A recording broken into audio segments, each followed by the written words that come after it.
नमस्कार बच्चों, कक्षा 6 विषय संस्कृत। बच्चों आज हम पाठ 13 पढ़ेंगे। पाठ का नाम है संबंध कारक षष्ठी विभक्ति। बच्चों आइए हम सबसे पहले संबंध कारक के विषय में जानते हैं कि संबंध कारक क्या होता है या संबंध कारक किसे कहते हैं। जो वाक्य में एक शब्द का दूसरे शब्द के साथ संबंध बताए उसे संबंध कारक कहते हैं। इसका चिन्ह का के की है। इसमें षष्ठी विभक्ति का प्रयोग होता है। जैसा कि बच्चों यहाँ पर आप देख रहे हैं, संस्कृत में कुछ उदाहरण दिए गए हैं। इन उदाहरण के माध्यम से यह बताया गया है कि संस्कृत वाक्यों में का के की चिन्हों के साथ षष्ठी विभक्ति के शब्द रूपों का प्रयोग किस तरह से किया जाता है। तो आइए देखें। आप यहाँ पर देख रहे हैं, चित्र में गणेश भगवान हैं।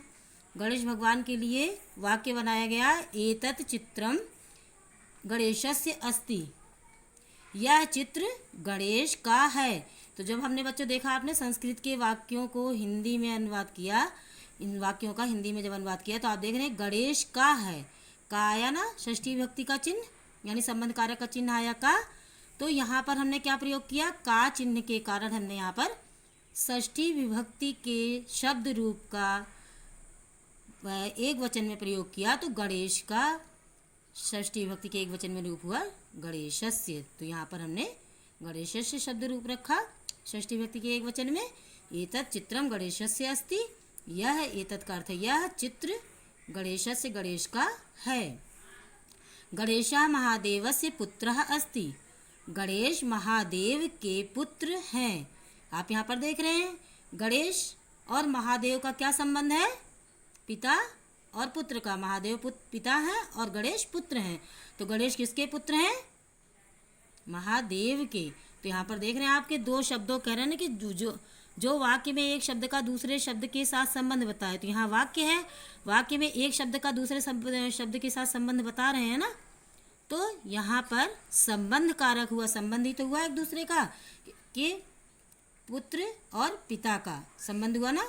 तो गणेश महादेव के पुत्र हैं। और के चिन्ह आया, तो इस चिन्ह के कारण हमने यहाँ महादेव में षष्ठी विभक्ति के एक वचन का रूप लगाया, शब्द रूप जो है महादेव का। तो महादेवस्य लिखा गया। तो गणेश महादेव के पुत्र हैं। कार्तिकेयः अपि महादेवस्य पुत्रः अस्ति। कार्तिकेय भी महादेव के पुत्र हैं। तौ पार्वत्याः पुत्रौ स्तः। वे दोनों पार्वती के पुत्र हैं।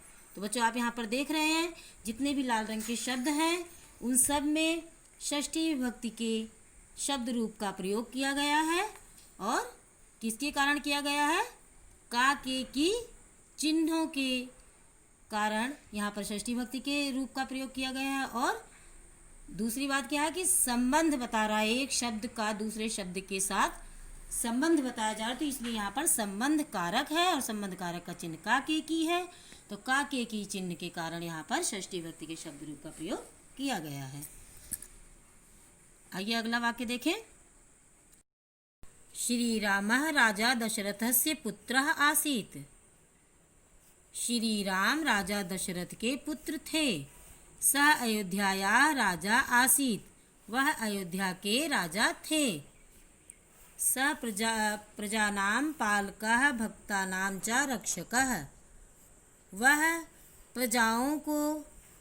प्रजाओं के पालक यानी प्रजा को पालने वाले और भक्तों के रक्षक हैं।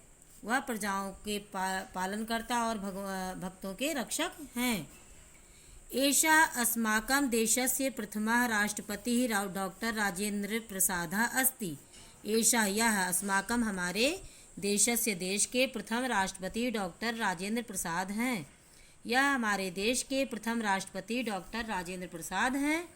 अस्य महापुरुषस्य जन्म बिहार राज्यस्य छपरा जनपदे अभवत्।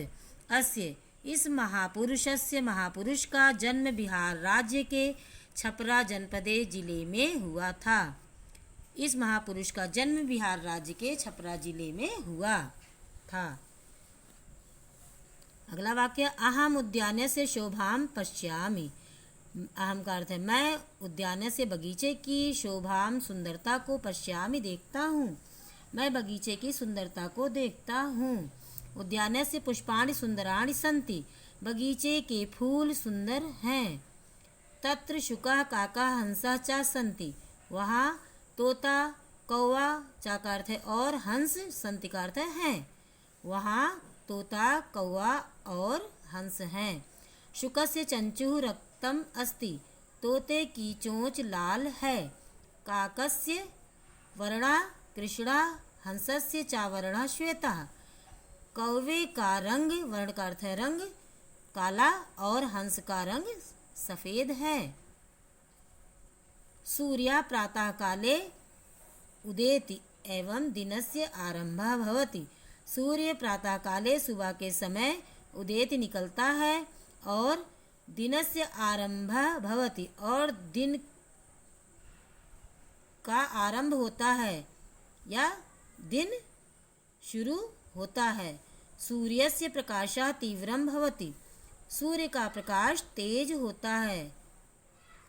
चंद्रा रात्रि काले निर्गच्छति, चंद्रमा रात के समय निर्गच्छति का अर्थ निकलता है। चंद्रस्य प्रकाशः शीतलः भवति, चंद्रमा का प्रकाश शीतल होता है, ठंडा होता है। तो बच्चों मैंने आपको आज संबंध कारक यानी षष्ठी विभक्ति के बारे में पढ़ाया, जिसमें आपको बताया कि संबंध कारक के चिन्ह काके की है और का के चिन्हों के साथ षष्ठी विभक्ति के शब्द रूप का प्रयोग वाक्यों में किस तरह से किया जाता है, आपको यह बताया। आशा करती हूँ आपको अच्छे से समझ में आया होगा। आइए बच्चों अब शब्दार्थ देखें। शब्दार्थ है बच्चों। शब्दार्थ को आप अपनी कॉपी में लिखेंगे और इसे याद करेंगे। यहाँ पर बच्चों संस्कृत में शब्द दिए गए हैं जो आपके पाठ में आए हैं। संज्ञा पदानि यानी संज्ञा शब्द हैं, इनके सामने हिंदी में इनके अर्थ लिखे हुए हैं। आइए देखें। पहला शब्द है अयोध्यायाः, अयोध्या के। देशस्य, देश का। शुकस्य का अर्थ है तोते का। चंचुः का अर्थ है चोंच। रक्तम का अर्थ है लाल। कृष्णः का अर्थ है काला। श्वेता का अर्थ है सफ़ेद। अव्यय पदानि, अव्यय शब्द है बच्चों। अपि का अर्थ है भी। तत्र, तत्र का अर्थ है वहाँ। चा का अर्थ है और। तीव्रम, तीव्रम का अर्थ है तेज। क्रिया पदानि, क्रिया शब्द हैं। स्तः, स्तः का अर्थ है वे दो, ब्रैकेट में वे दो हैं। वैसे तो स्तः का अर्थ बच्चों है लेकिन यहाँ पर ये द्विवचन का रूप है, क्रिया धातु रूप है, इसलिए यहाँ पर वे दो लगाया गया कि अगर क्रिया, यह क्रिया किसके लिए है, वे दो लोगों के लिए है, वे दो, इसलिए वे दो ब्रैकेट में और हैं। आसीत का अर्थ है थे। अभवत का अर्थ है हुआ। पश्यामि का अर्थ है देखता हूँ। संति, संति का अर्थ है। निर्गच्छति का अर्थ है निकलता है या उदित होता है। सर्वनाम पदानि, सर्वनाम शब्द है।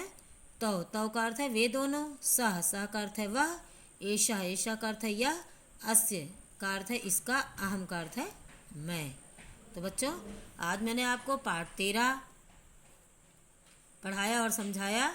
यह बताया कि आपको संबंध कारक के चिन्हों के साथ षष्ठी विभक्ति के शब्द रूपों का प्रयोग किस तरह से किया जाता है, यह आपको मैंने आज समझाया। आशा करती हूँ आपको जितना भी समझाया वह आपको अच्छे समझ में आया होगा। आप शब्दार्थ अपनी कॉपी में लिखेंगे और याद करेंगे। इसी के साथ धन्यवाद।